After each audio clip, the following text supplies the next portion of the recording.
passionate to beat somebody. We're passionate to beat everybody. My expectation is we go out and dominate and create a nightmare and make people never want to play you again. If you are a fan of another team and your coach is not out there doing everything that Kirby Smart is doing right now, you are already losing. You feel however you want to feel about that. Nowhere to run and nowhere to hide for 4 quarters.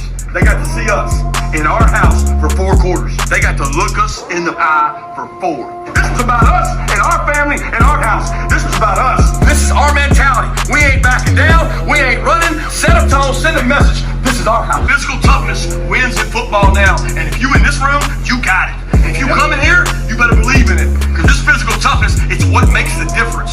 Elite focus. That's all I'm doing to the guy across from me. I'm fixing to whip his ass.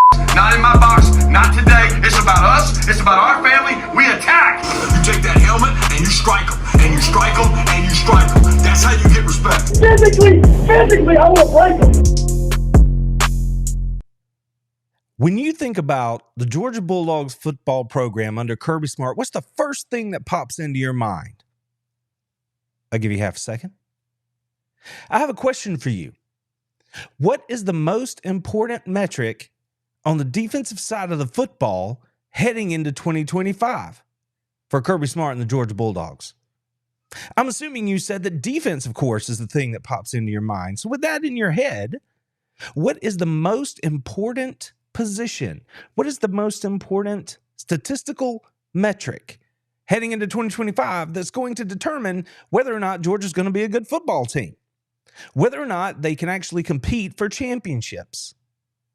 We're going to talk about that and a lot more on this edition of the How About That Dogs Cast. And we're going to start right there at the beginning because I got to tell you, the data seems to point in a very, very clear direction that if Georgia wants to do what we all want them to do, which is compete for the SEC and then get into the 12-team or 14-team or whatever it turns out to be, playoff, college football playoff moving into the future, and actually have a chance to win the thing, there's one particular set of information that stands out above all the others. When you look at all the defensive statistics, all the different metrics, there's one thing that points to whether or not you're actually going to be able to win those championships that you hope to be able to win. We've all heard that phrase. We've all heard it. Defense wins championships. And it's true. I'm a defensive guy. This is what I love talking about. But the fact of the matter is that under the college football playoff era, if you're going to win a national championship, yes, you have to be really good on the defensive side of the football, but you also have to be able to kind of roll the footballs out there and know that you're going to score 30 points. Because regardless of how good your defense is, you're going to come up against another team that might have a really good matchup against you, and they're going to be able to put points on the board, regardless of how good you are. The best defense in modern college football history, the Georgia Bulldogs defense in 2021, they didn't go undefeated. They had offenses put points up on them, and they didn't win every game they played. So even the very best shows you that you have to be able to answer shot for shot offensively. So keep that question in your mind, because I'm going to come back to it on the other side. We're going to come back to it at the end, and I'm going to have another question for you. So make sure you stick around, because those two things are going to run into each other, and I'm interested in whether or not your idea, your answer from that first question is actually going to change by the time we get to the end. Or if you're going to ride that same horse, die on that hill, as it were. So again, what's the most important defensive metric, most important defensive position for Georgia in 2025? The bottom line is this.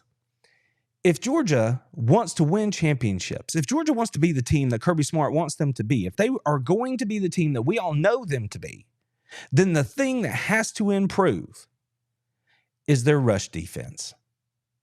I'm going to walk you through it. We're going to go through a whole lot of numbers tonight. I'm going to try not to get everybody's eyes glazed over. I'm going to try to keep it short and sweet, but make the point that if Georgia's going to be who we want them to be, it starts up front. And it starts with how well they play the run as a unit. There are a lot of defensive statistics that people throw around, that all of them are very important. And depending on what sort of dynamic you want to make, what you're looking at, right? What it is you're trying to prove, well, one might be more important than the other. And you all know them. They're the usual suspects, right? It's rush defense, it's scoring defense, it's red zone defense, it's third down defense. Can you get after the passer? What are your tackles for loss? Statistics and numbers everywhere. But as in football, and you've heard me say this over and over and over, football, as in life, it's never just one thing. It's all those things, and they all fit together. Just like it's not just defense that plays for the University of Georgia. There's also an offensive side of the football as well as special teams. And we all know that Kirby really, really prides himself and his program on being a balanced, complementary style football team. So again, it's not one thing. It's all those things coming together, but the numbers are clear. There's one thing that the Dogs have to get better at, and that is stopping the run. If they don't do that, then regardless of how much we might want them to do well, ultimately win those championships, odds are it's not going to happen. And again, the numbers are going to tell that tale. So let's get to the beginning of it here. Let's just start with 2024 and touch on these numbers really quick, because in 2024, Georgia allowed 129 yards rushing per game, technically 130. 129.6 rushing yards per game. That placed them at 36th in the nation in that statistic. 36th.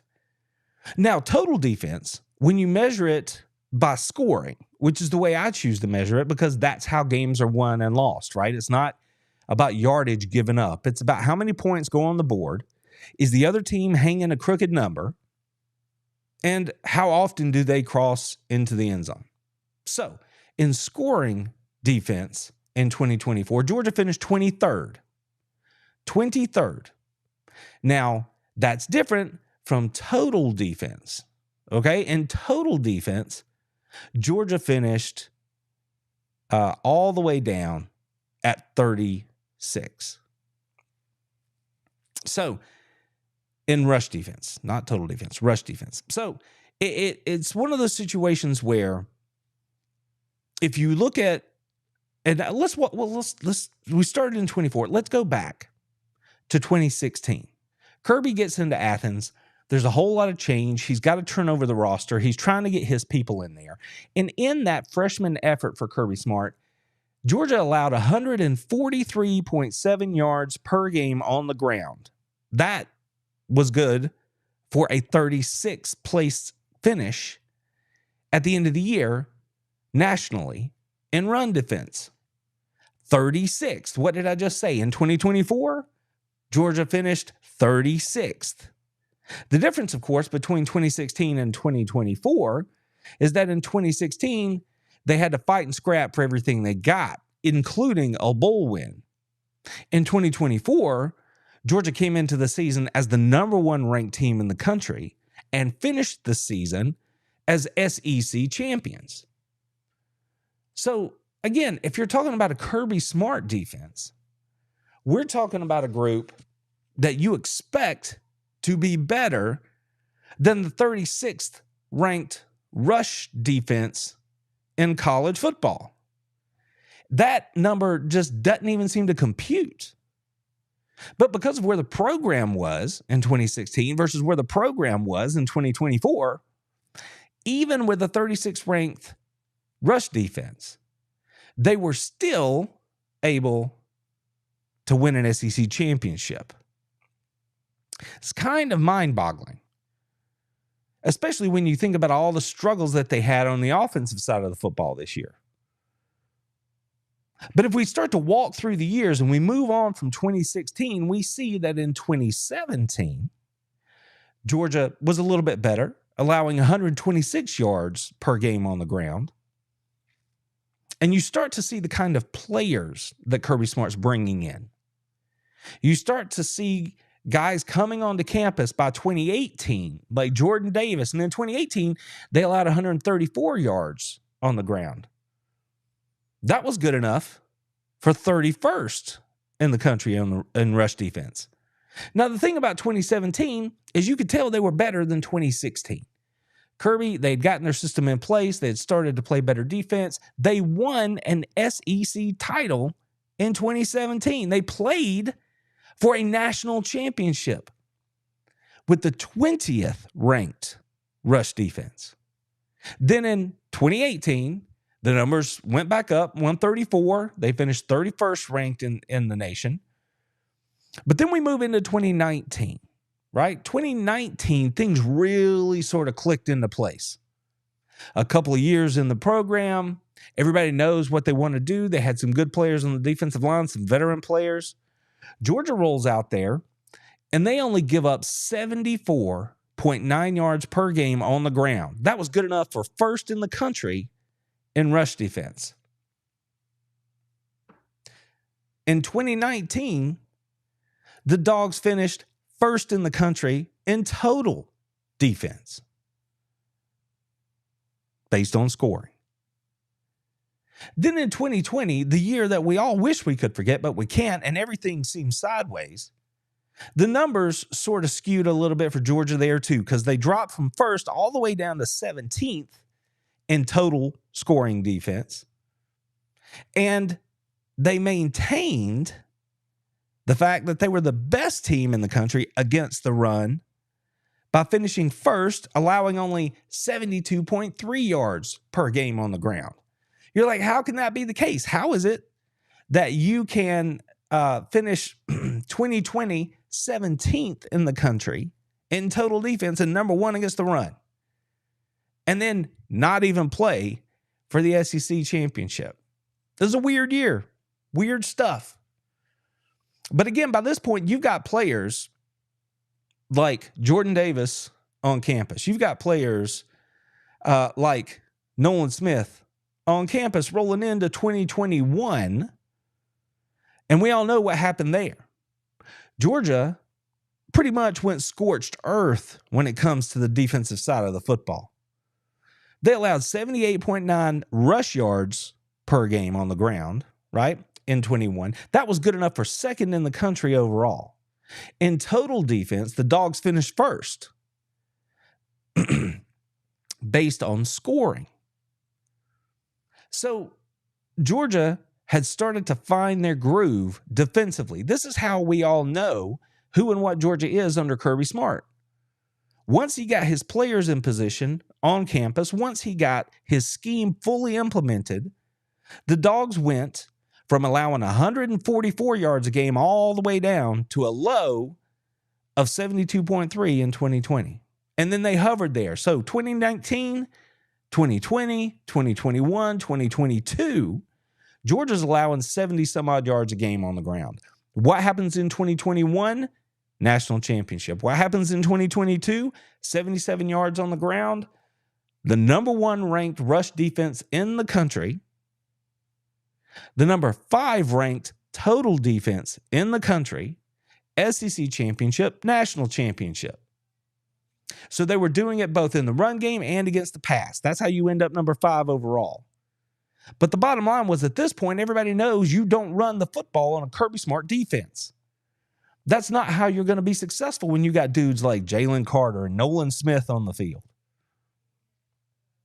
It's just not going to happen. Maybe they weren't as flashy as the 21 defense, but they were plenty good in 2022. And then in 2023, things slipped again. Things shifted and didn't look the way we were used to them looking. I mean, yes, you had a future Butkus Award winner in Jalen Walker on that unit. But in 23, the Dogs, that number ticked back up, and it wasn't a small tick. They went from 77.1 on the ground in 22 all the way up to 113, 114 on the ground in 23 per game. That dropped them all the way down to 20th in the country, from first to 20th against the run in one offseason.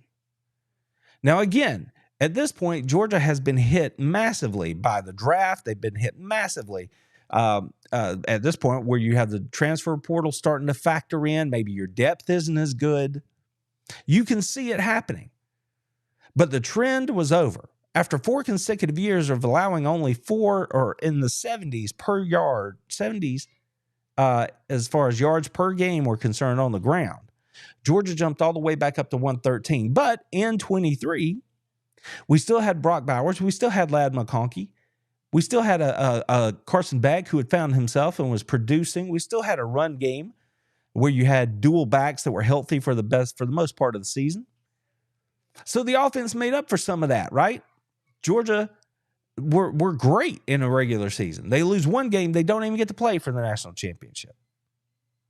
So it was a give and take. Offense was sort of helping the defense out. And then we get to 24, where I started this conversation, and that number moves up again from 114 all the way back up to 130, and a 36th place finish in rush defense for the Georgia Bulldogs. The worst performance for a Georgia Bulldog defense under Kirby Smart since his first year in Athens. It's more than just a trend. Trends by themselves don't tell the full story, because again, this worst defense under Kirby Smart, all they did was roll out there and win another SEC championship. But you can see here that when Georgia was at their very best, when Georgia was making their bones under Kirby Smart, when the nation took, when they actually paid attention to Georgia, it started in 2019, and then it just kept on rolling, right? 2019, 2021, and 22. Georgia's allowing in the 70s as far as rushing the football is concerned per game. People just knew Georgia wasn't going to let you run the football. You might beat them, but you were going to do it a different way. You were not going to run the ball to beat Georgia. Then 23, 24 comes, we see that trend reverse. So like I said, there's more to it than just a trend. And I touched on the offense and how it plays with the defense. So let's take just a second and let's hit a couple of those years. Let's look at the championship years for Georgia. So we're talking about 2017, 21, 22, and then 24. So in 2017, the Bulldogs offense averaged 35.4 yards per game, points per game. That was good enough for number 20, the 20th ranked overall offense in 2017. Nick Chubb, Sony Michel, Jake Fromm took that team to a national title game. 35 points a game. And if we look at the defensive unit, let me refresh you here. They gave up 126 yards on the ground, finished 20th against the run that year. And they finished 6th overall in scoring defense. So you can see they had a good offense, 30 plus points a game. They could count on it, average 35 points a game. And they had the 6th overall defense. So the two things were working together. Defense not absolutely dominant, offense doing well enough to win with a defense that was playing that good. So you can see how that came together. 2021. In 2021, Georgia rolls out there and puts 38.6 points per game on the board offensively. That was good enough to finish 9th overall for total offense that season. 39 points a game. Like I said, you got to be able to score in the college football playoff era. In 2021, defensively, Georgia gave up 78.9 yards per game on the ground. That was good enough for 2nd in the country. And they had the overall number 1 ranked defense. So now you've got two units that are both top 10, 9 and number 1 overall. The offense and defense were working together. A veteran-led team in 21. They went out there and took care of business. 22, a national championship team, 15-0, one of the best teams in the history of college football. They cranked the volume up a little bit more on that offense, putting 41 points per game on the board. And the defense, they weren't quite as good overall in 22.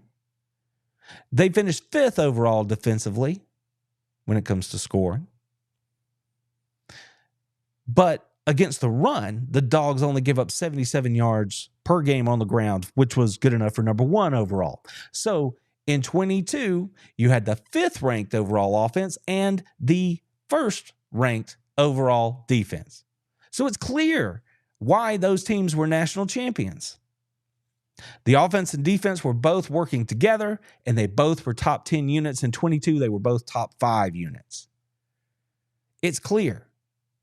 But the one thing that has run through all of these numbers so far is that Georgia is at their best when they play their best against the run.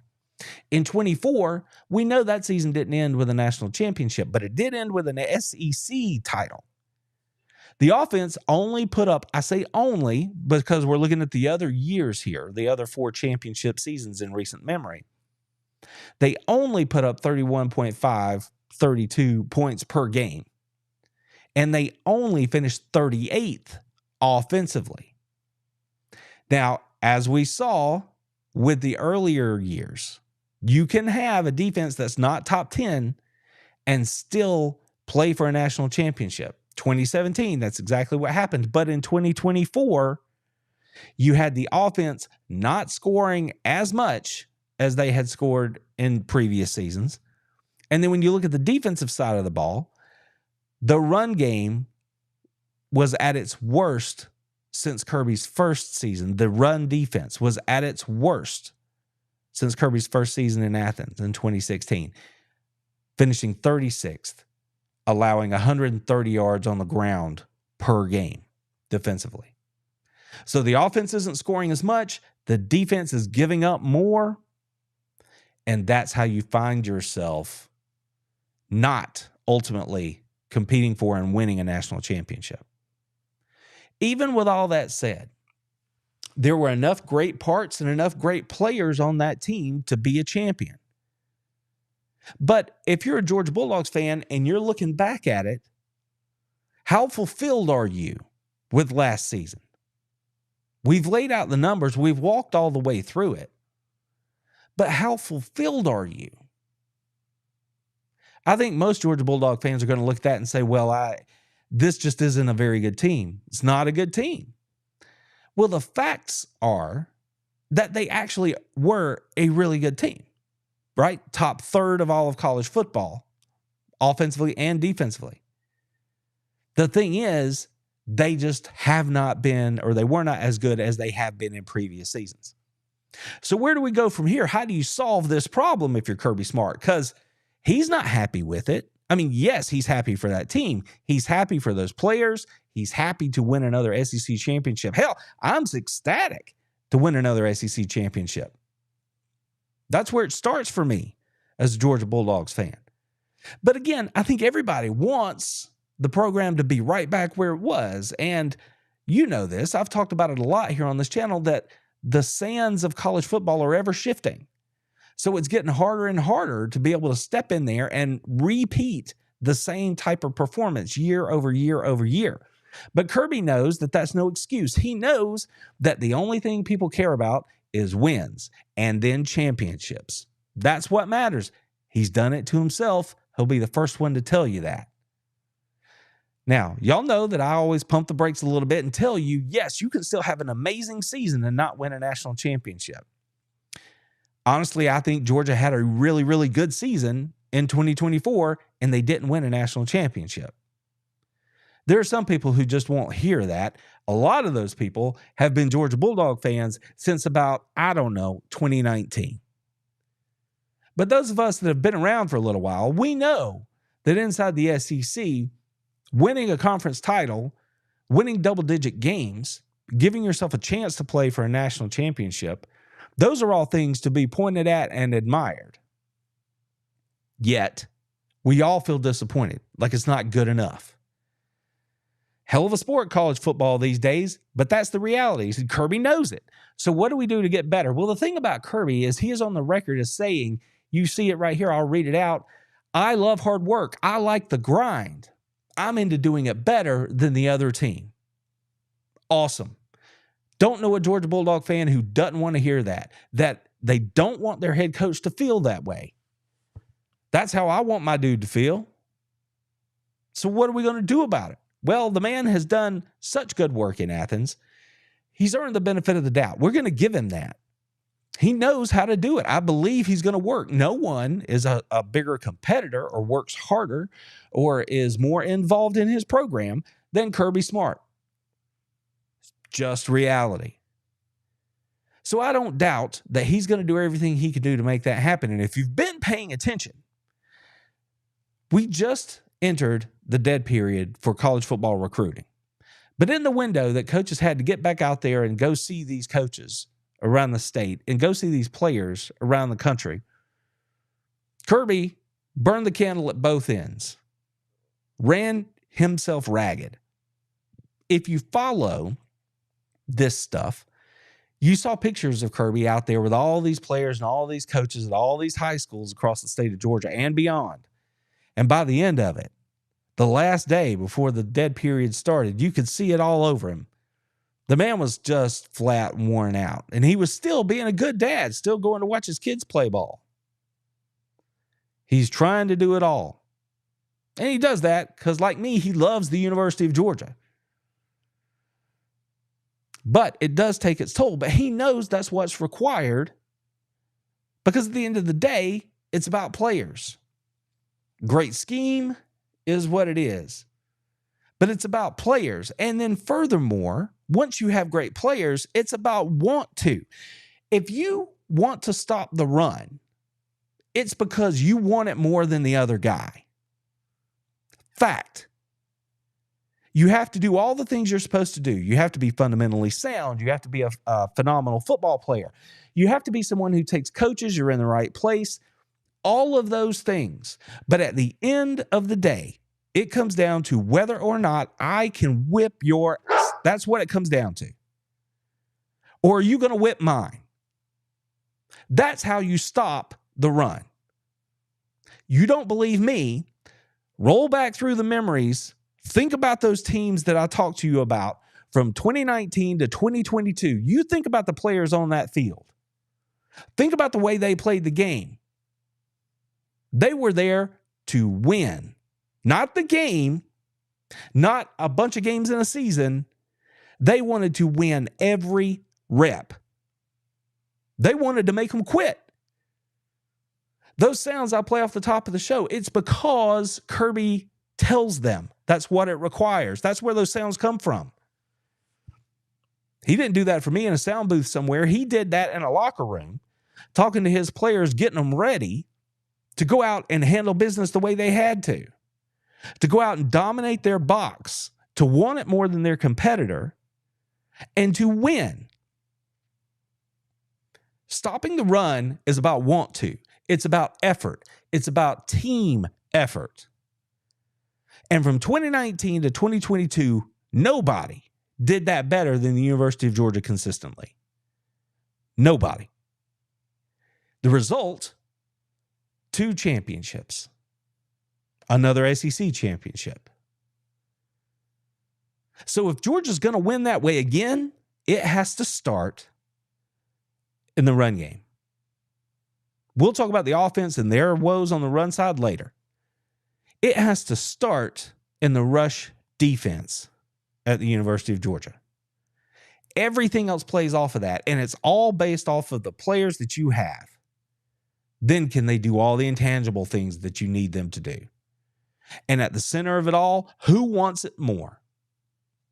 Well, we know how Kirby feels about it.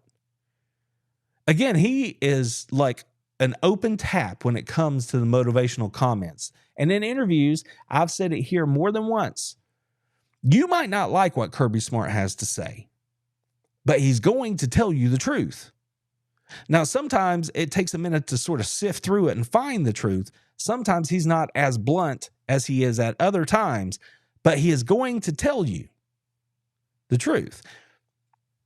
One of his famous quotes in a recent article with ESPN is, "I want dominance. I don't want to be good. I don't want to be in the game. I don't want to be consistent. I mean, consistency is huge now. Don't get me wrong. I want to be dominant." That is the standard. We talked about goals and standards recently.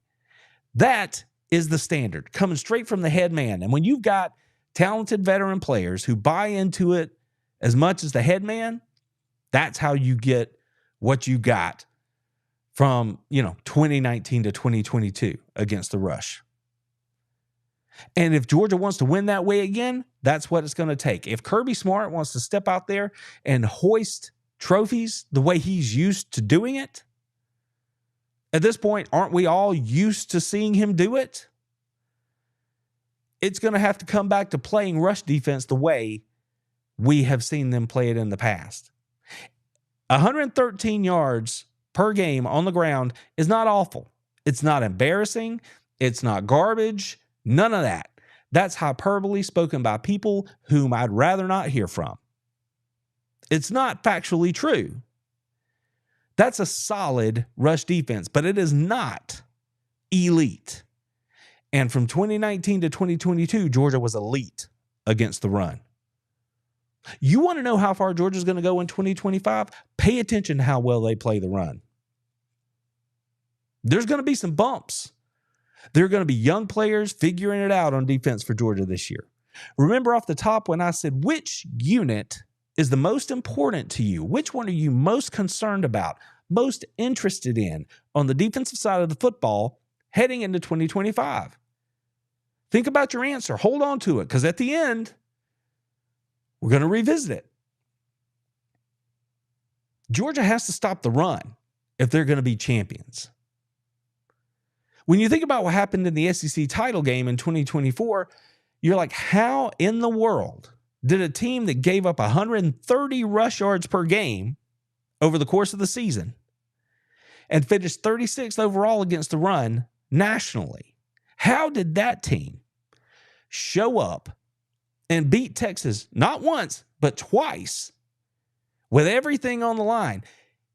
It's because they got it up in their head that they were going to dominate the Texas offensive line. They held Texas to 1 yard per carry as an average over both games. 1. That is effort. Same players that gave up 130 yards a game the rest of the year. When they showed up, saw the burnt orange, it was a different animal. Some of that has to do with matchup, for sure. But also, it has to do with want to. Texas has first-round offensive linemen on that team. Texas had an offense that could throw it all over the yard, and everybody was worried about getting beat over the top and in the pass game and all that kind of stuff. But Georgia showed up, brought a big old hammer, and just smashed it all to pieces. They were always good enough physically. They just couldn't dial it in all the time the way they could against Texas. And it's perplexing. It's enough to drive you crazy, honestly. If you're a Georgia fan like us, you're like, where is this team every week? I don't know. We can talk about that from now to forever. Players, as they move on, they'll go back and look back on the 2024 season, and maybe they'll share insights with us about why things were the way they were. And I'm talking about the intangibles here, because we all know that there were injuries that played into it and all that sort of thing, and that happens for every team, so it is what it is. But the difference when Georgia played Texas is they just set their mind that they weren't going to give up anything on the ground, and they didn't. And then Georgia, in spite of their diminished offensive output, based on injuries, based on players not being there that they thought they were going to have, based on having to bring in a backup quarterback at halftime, they still were able to do the things that they needed to do to win the game. They couldn't do that if it hadn't been for the performance of that defense against the run. Because if Texas can run the ball at all, that game doesn't go that way. But they couldn't. The game in Texas, same thing. If they could run at all, that game probably doesn't go that way. But they couldn't. So, how many times did Georgia beat Texas in 2024? I can remind you. 2. If Georgia wants to get back to this, it's clear that what they have to do is get back to shutting down the run in a way that they did between 2019 and 2022. I'm not saying they have to be that dominant, but you have to reverse the trend. In 2016, that number was up at 144 yards a game. What happened in 2017? It came down 20 yards a game. They reversed the trend. A blip in 18, it goes back up a little bit. But then in 19, it's like it fell off the table. From 134 yards a game all the way down to 75. That's not just scheme. That's not just great players. It's a combination of all that stuff and the buy-in and the attitude that it takes to be good against the run. That's what Georgia has to capture. That's what they have to get back to. So again, Kirby knows this. How do you do it? We've seen him. He's out there recruiting the very best players he can find across the country. We know that's his approach. We know that's how he wants to build his team, through traditional recruiting. So he's doing that part. He's putting in that work. The next part is when you're on the grass, cleats in the dirt, you got to get better every day. You got to focus on it. You have to build that toughness through spring, through summer camp, through the season as much as you can, so you don't lose your edge. You have to understand what the standard is. And again, standards and goals, right? Everybody wants to be good against the run. That's a goal. But what is your standard? Georgia's going to have to recalibrate those standards as a program heading into 2025. There's no two ways around it. Kirby knows it. You can see there is a standard. We do it this way. So those young players that we don't know all of them yet, they may be really good. They may be exactly what Georgia needs to get back to being the kind of rush defense that we expect them to be. Thing is, they haven't had an opportunity to play a whole lot yet, but they're going to have to grow up in a hurry. And then they're going to have to show up. And they're going to take their lumps. But the thing I want to see is that change in direction. I want to see that change in attitude. I want to see on the perimeter, our DBs, safeties, outside linebackers are blowing people up if they throw those bubble screens out there. Block destruction in space. If you're trying to run between the tackles or you're trying to run a little bit of a lead situation, I want to see our linebackers in the hole. I want to see them bringing the hammer, going for the stalemate. I want to see our defensive linemen not getting moved off the line of scrimmage. I want to see them hold their gap. We're going to know as we watch the team play whether we can expect them to be good against the run because of how they play. You cannot hide the effort. So we're going to know. And if Georgia's going to get back to this, if Georgia's going to get back to the top, if they're going to get back to being King Georgia, the way everybody in college football viewed them in the not too distant past, it's going to be because they consistently bow their back, say hell no, and stop the run the way they did from 2019 to 2022. Again, they don't have to push that number all the way back down into the 70s, but they certainly cannot live in the range of 130 to 140 yards a game and expect that they're going to be champions. Every once in a while, they might be able to. And who knows? This defense, even if they're only in the top 20 in 2025, that might be good enough because we also don't know what we don't know about the offense.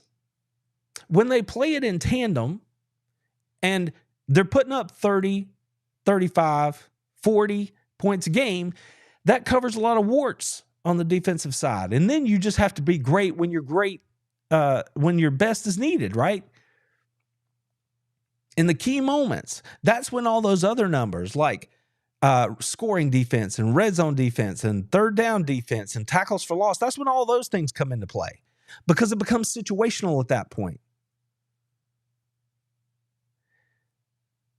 It's interesting because Georgia only had 19 turnovers. They only forced 19 turnovers in 2024, which is a very low number when you consider how chaotic they hope to be on defense. So when you're not turning the other team over and you're not stopping the run and getting the team off the field as quickly as maybe you would want to, you can see why then it's more difficult to be successful, and you put more pressure on your offense to go out there and do things that maybe they're not as comfortable doing. So it works both ways. The offense can cover you. They can give you a little shade, a little protection, or they can hinder your efforts, right? You're not getting off the field fast enough, and then your offense is not staying on the field to give you a rest. It all works hand in hand. That's the simple reality of it. But the bottom line is, if Georgia's going to get back to being the Georgia that we all want them to be, the data is clear. They have to be better against the run more consistently than they have been the last 2 seasons. So remember that question that I asked off the top. What's the most important defensive metric, the most important defensive position in your mind going into 2025? Is it this young defensive line that we don't know yet? Is it the linebackers that are supposed to be able to run free and make tackles? Is it that secondary that you're afraid is going to get burnt and the priority is we have to be able to play well against the pass? Or is it like the data tells us that it's probably the defensive line and how well that unit as a whole plays against the run that's going to tell the tale for Georgia in 2025? That's the metric I'm going to be looking at. That's the group I'm going to be looking at. And I think that is going to tell me more than anything else what I can ultimately expect this team in 2025 to be. So please drop a comment below. Let me know what you think. Do you think it's the D-line, linebackers, the secondary? Do you think it's whether or not we can get after the passer? Do you think it's red zone scoring that's going to ultimately tell the tale? For me, it's how well the Dogs play the run. I'll tell you one thing I'm not concerned about, and that is the fact that you guys are here with me tonight for this live stream. I love you being here. I appreciate you. Please check and make sure you're subscribed to the channel. If you're not, I hope you'll do that. I hope I've earned that. And if you are, thank you for being here with me. Don't forget that you can also take us with you anywhere you want to go as an audio podcast. You don't always have to sit down and enjoy the viewing pleasure of the podcast. You can get us as an audio podcast, so I hope you'll check that out too. And here's something that I want to take a second to tell you about, that I've relaunched the newsletter. The new link is in the description down below. And here, I'm going to give you a little insight into what's going on here on the channel right now, because I'm currently working on a project that's going to take essentially the rest of this year. And over the course of that time, there's a lot of reading. There's a lot of research that I need to do to bring you the type of content that I want to bring you around this specific project. So what that means is that I had to do my homework, right? And I've decided to share that with you. If you want insight into this new project that I have here in 2025 that I'm working on, that again is going to take the better part of this year, the place to start, well, it's my reading list. If you want my reading list so you can follow along as we move through this project, which I haven't launched yet, but it's right around the corner. If you want to follow along with that project, make sure that you sign up to the newsletter, because the reading list that is the backbone of that project will be yours. You can get it for free. I'll give it to you right there. Just go down there, click the link, sign up, get the reading list, and take the journey with me. It's going to be a fun one. I'm looking forward to this project because it's something that I've really been thinking about for a long time, and I really want to do a good job on it, because I think if I can do a good job on it, then you guys are really going to enjoy it, because it's going to, again, change the way you watch Georgia moving forward, because it's about Kirby Smart and the way he does things. So if that sounds interesting to you, be sure to hit the description below, sign up for the newsletter, get that reading list, and get to work. Do your homework. I know that's the last thing you want to hear from me. If you are a channel member, thank you so much. We appreciate your support. You guys know that I couldn't do this without you. It means everything. Thank you for being here with me. If the Georgia Bulldogs want to be who we all want them to be, the dominant team that we saw from 2021, 22, then they have to get better at playing the run. They have to do better than they've done the last 2 seasons. They have to get better at dictating and demanding that other teams play the way Georgia wants them to play. How do you do that? You make them one-dimensional. The way Georgia has done that under Kirby Smart is to not let them run the football. If Georgia's going to be what we want them to be, they have to get back to playing dominant, elite rush defense. And the sooner they do that, the sooner that my Georgia Bulldogs are going to be back in the national championship game. Y'all take care of yourselves, each other, take care of your friends and your family. And as always, go Dogs!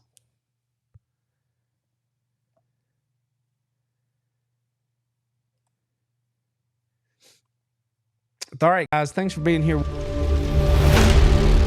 This is one of those situations where there was a lot of numbers out there tonight, and I was trying to drive home the point, so I hope I didn't bore you to death with all those numbers, but it's a cool thing. I see Carol's right here. She says she's got the list.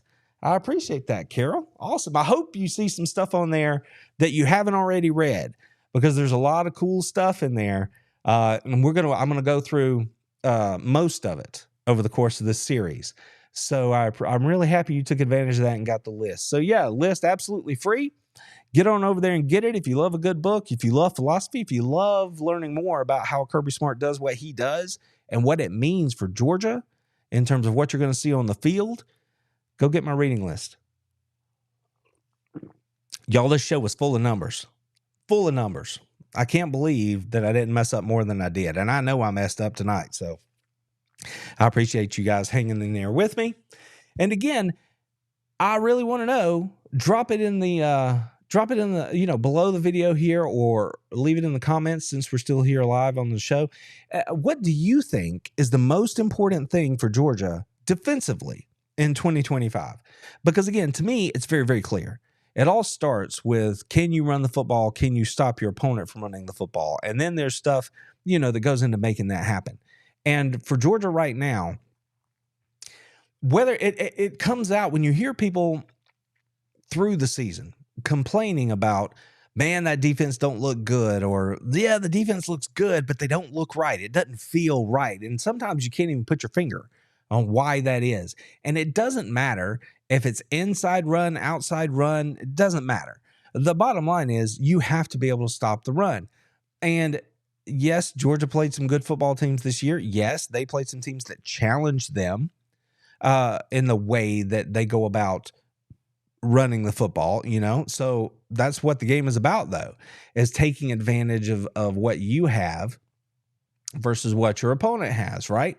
So, yeah, they're not going to make it easy on the Dogs to play the run.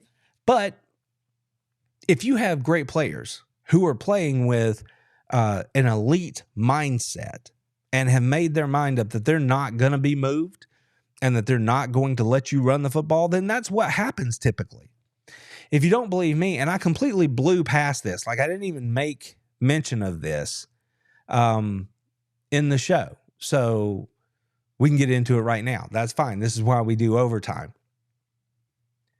If you want to know how much playing really good defense and being really good against the run matters in terms of being able to win a national championship, just listen to these numbers.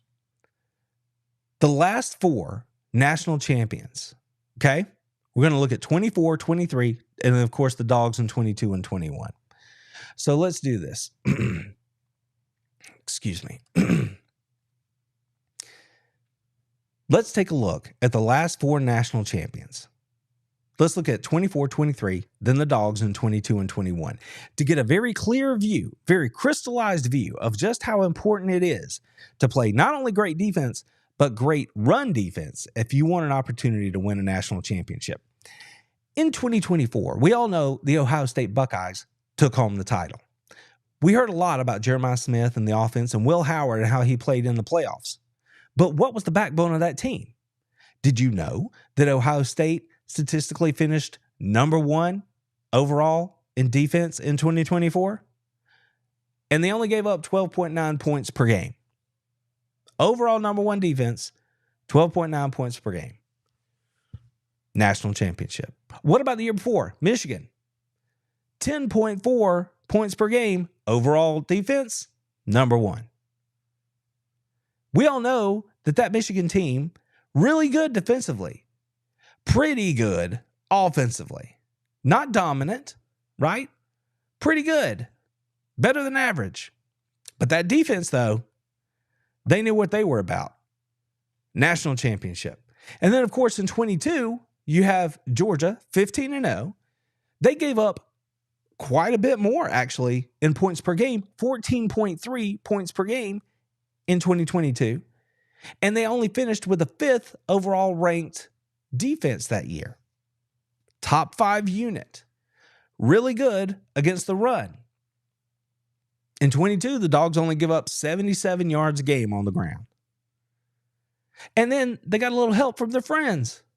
The offense chimed in with 41 points a game. So who cares that they gave up a couple points more than Michigan did in 24? Who cares that they weren't the overall number 1 defense? They were still really, really good, but the offense took care of what they couldn't. National championship. And if you look back at 2021, Georgia, the best defense in recent memory, the defense that had every starter drafted into the NFL, they allowed 10.2 points per game. Overall number 1 ranked defense in the nation. National championship. The numbers are clear. If you want to win titles, you have to play great defense. It's not an automatic indicator that you're going to win. But if you don't, then it's an automatic indicator that you won't. Few teams have what Georgia had in 2022. That team was a monster. 15-0. Yeah, they gave up 14 points a game defensively. Half the time it was because they seemed they weren't interested. But it didn't matter because the offense rolled out there and put up 41 every time. Right? That's what it is. Complementary football. So if you want to win national championships, if you want to be a serious contender on something other than just your recruiting rankings or what you did in the portal, then you have to show up and play great defense. And if Georgia wants to get back to playing for the big golden football, the big golden trophy from the CFP, if Kirby wants to hoist that sucker again, then they're going to have to get back to playing elite defense.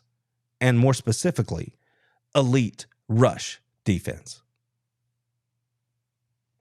I think that drives home the point pretty clearly if we're shooting straight. And it's like Carroll says, you stop the run on defense, it makes your offense's job a lot easier. You're getting them off the field. Your offense has more at-bats, as it were. And if you've got really good players on the offensive side of the ball and you just keep putting them out there, eventually good things are going to happen. That's what happens. Players win games.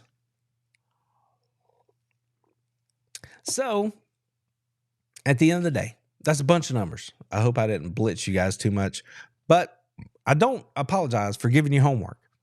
Go get the list, read those books, get yourselves ready because those videos are working. I'm working on them now. I'm putting them together behind the scenes. They're going to be out here soon enough, and then we're going to all start taking this journey together. It's a journey that hopefully is going to lead to a lot of other things, believe it or not. But we'll learn more about that. How you learn about that first and foremost before everybody else learns about it, it's a little thing called the newsletter. So go ahead and sign up for it, and I'll let you know everything that's going on there. 2025 is going to be a very interesting year here on the channel because there are a lot of moving parts right now. both for me as an individual, for me as a creator here on this platform, for me professionally. There are a lot of things going on. And to be completely honest with you, I don't know how it's all going to shake out at the end of the day. I don't know if what you're going to see from me here is going to expand or if it's going to be forced to retract. Honestly, as we sit here in the second month of this new year, everything is on the table. It could be a thing where you see a lot more of me here. And we will see whether or not everybody's interested in that. Or if less is more. And, you know, the less I do here, the more interested you are in seeing my face talk to you about Georgia football. But there's a lot going on, and a lot of it is out of my control. So I just have a plan for what I think I want this space to be. I have a vision for what I want to share and build and craft in terms of the kind of information and videos and things like that that I want to show and produce. But I'm in a position sitting here tonight that I haven't been in a long, long time. And I've got a plan.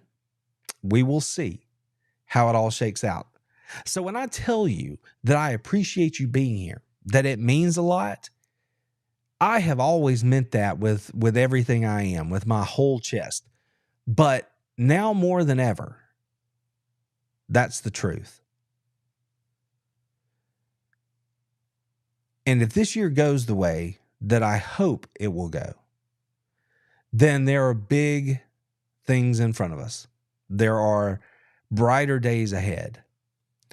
But when you do something new and you take chances and you try new things, that doesn't always work out. But it's all going to be dependent on you guys, whether you want to see me, whether you care to hear what I have to say. So I appreciate you being here. I ask for your patience as we figure it out moving forward, because there are things that are going to have to be figured out. And it's big things and it's little things.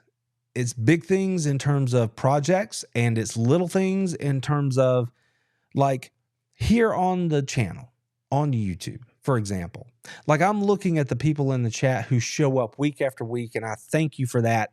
And, like, personally, I love the fact that YouTube gives me the opportunity to create a channel membership for you here.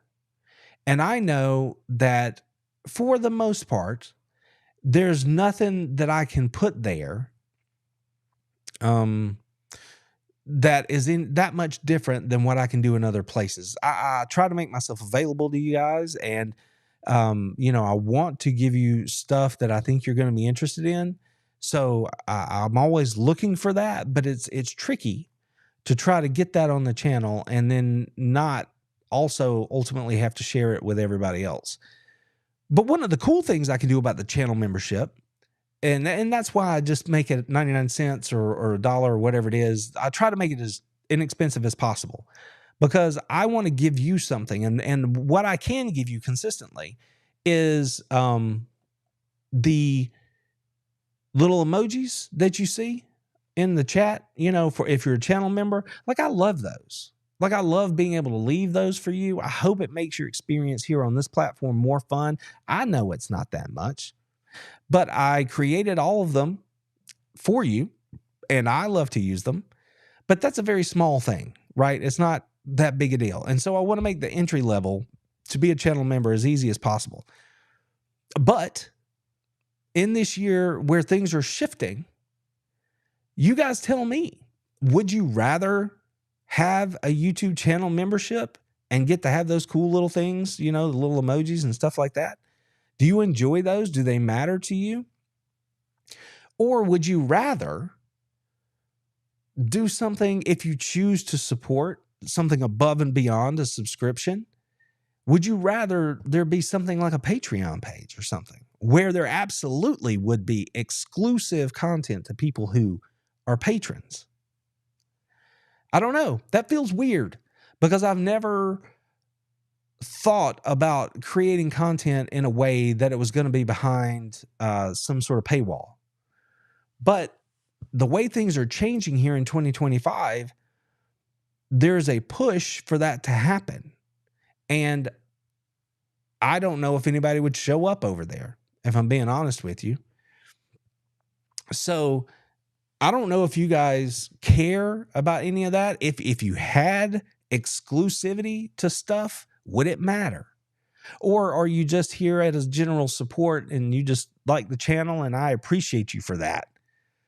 Again, a subscription, a like, a view, hanging out with me, that is worth everything. But would you rather just get rid of the YouTube channel membership and not worry about that and do a Patreon thing instead? Or would you rather you don't want to pay for any of that over there? That's not the level of support you want to do. That's okay. It's perfectly fine. I don't know how to move forward here in 2025, because if I have more time and capability to do things here in 2025, which is the ultimate goal, if it works out that way, then of course there would be more opportunity to create new things. And those new things would then have a place to live if we were doing like a Patreon thing. So I don't know, all kinds of changes, big and small, here on the channel. So I see a couple of people have popped in here. I don't know if you were here the whole time, but you decided to comment. So Dr. Gonzo, good to see you, bud. Looks like you're having it looks like you're having a pretty relaxing evening. That's awesome. That's awesome. Yusuke Knight, welcome in. Go Dogs. Good to see you. And Tim, to answer your question, I don't know. I don't know what I want to show up and create Georgia Bulldogs content all year round. That's what I want to do. And see, here's the thing. There are people who want to be associated with the program, right? And again, that's in part thanks to you, and it's in part thanks to just the idea of this channel, which is what we talk about it and the way we talk about it, right? I'm not a college football bro. I'm not out here, with crazy hot takes and stuff. I'm looking at the sport differently. I'm trying to share something that's different. So I'm not for everybody, and I get that. Some people just want to argue. But there's a space here that people like. And sometimes what that means is they want to work with me. And then in my videos, you might see ads or, membership sponsorships or something like that, right? But see, here's the thing. I understand that not everybody enjoys that sort of stuff in their videos. Totally get it. I'm that way when I'm watching. But here's the thing. If I'm talking to you, the people who support this channel consistently and who want to be here, and I'm answering something for you that you might find useful, right? Whether we're talking about new Georgia gear that you might want, or a new way to make your tailgate work better, or whatever it is. If it was something that was going to benefit you, would you mind if I did those sorts of things? I mean, I'm just curious. Because what I have found as a viewer is that when the person who has an ad placement in their content, if that ad somehow benefits me, then I'm thankful that they told me about it. But the bottom line behind all of this is that if you enjoy the free content, which is the way I have always wanted it to be, that's why I'm on YouTube, right? If you enjoy that, the thing that allows it to be free and not absolutely behind a paywall is when people want to work with me, if that makes sense.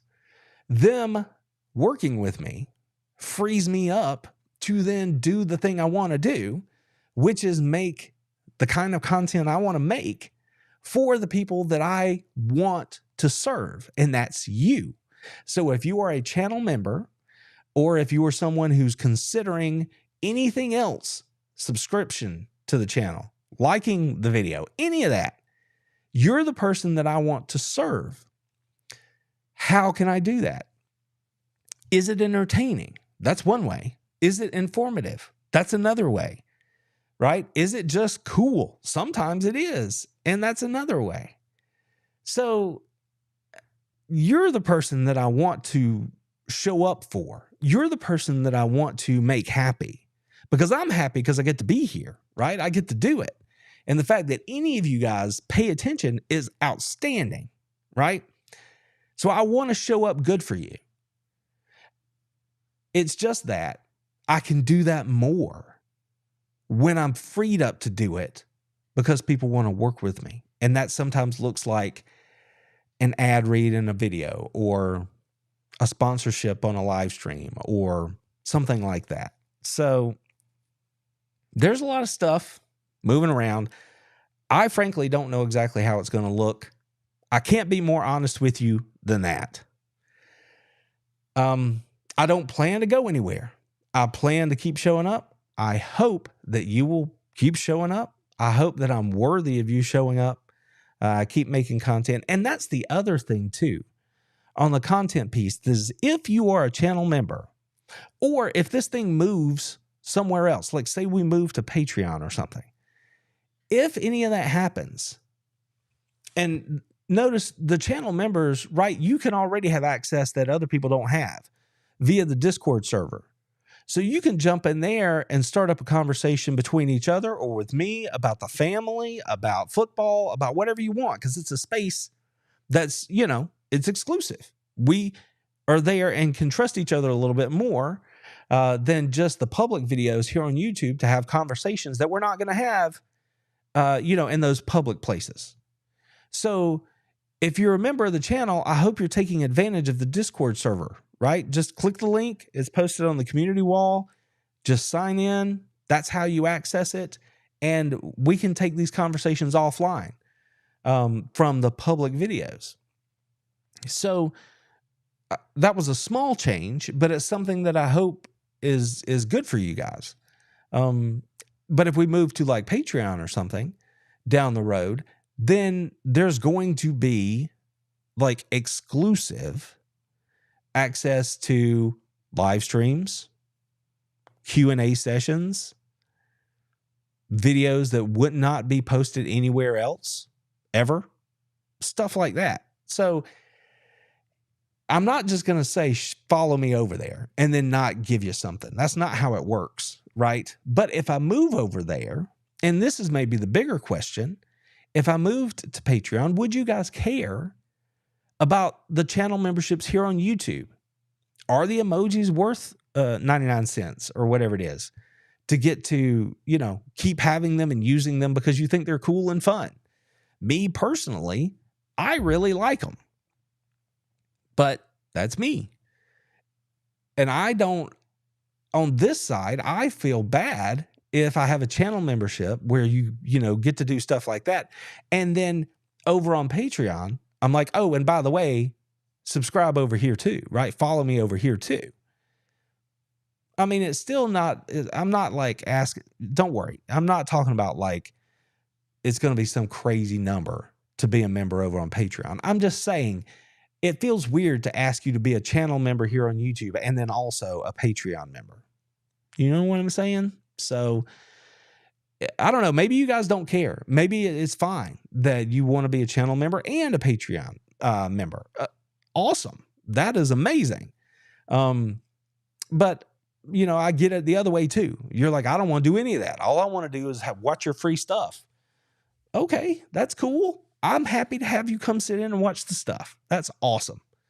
Please subscribe. Please hit the thumbs up button. You know, that helps because then we can find more Bulldogs and that makes me happy too. Like I'm thinking about all kinds of big things. Like, you know, G-Day is the next big thing. Did y'all know that we officially passed National Signing Day? I guess it was today. Yeah, it's Wednesday, today, the first Wednesday in February. Today was National Signing Day and nobody cares. So with the new college football calendar, you can tell things are weird. This used to be the day, like the college football world would stop for today. Well, that happened back in December, right? Everybody signs early. They get in mid-year. They get spring practice under their belts as true freshmen. Y'all know the drill. The college football world is changing, and it is weird as people like me try to change with it, you know? So the next big thing that we're looking at would be like G-Day. We have every intention of being at G-Day this year. So what does that look like? Does that look like me and the family and behind the scenes videos and vlogs and stuff like that where you guys go with us to the game? Is that what it looks like? Or does it look something more professional where I'm there in a different capacity and I'm there as a more of a reporter, right? And then that's a completely different set of content that could be created. So there are just so many moving parts right now to what 2025 is going to look like. And all I can ask is that you be patient. And I appreciate you being here, and I will try to share as much with you as I can when I can. Because what I don't want to do is tell you this thing is here and then not be able to have the thing be there for you. Right. So that's the stipulation there. But this is why it's important to be on that newsletter, because the people who sign up for that newsletter are going to get it first. You're going to know everything. I'm not going to make any move until I announce the change via the newsletter. So that's where you're going to find out about it first. So if any of this is interesting, I hope you're signed up to that newsletter, because that's going to be how I break news about the channel, is going to be over there. And again, back to G-Day. So currently, I haven't looked recently today. I don't know. But thanks to you guys, we are at 7,700 subscribers here on YouTube. That is incredible to me. That is amazing to me. I don't know how you feel about it. I think it's incredible. Okay. My girls think it's pretty nifty too. My baby girls, they love the YouTubes and they think daddy is doing a good job. So that makes me proud. But sorry, dad moment there. But the thing about 7,700 is it is tantalizingly close to 10,000, which is the next big marker here on YouTube. I can't even express to you what it will mean to me when I get there. And I don't know when I'm going to get there.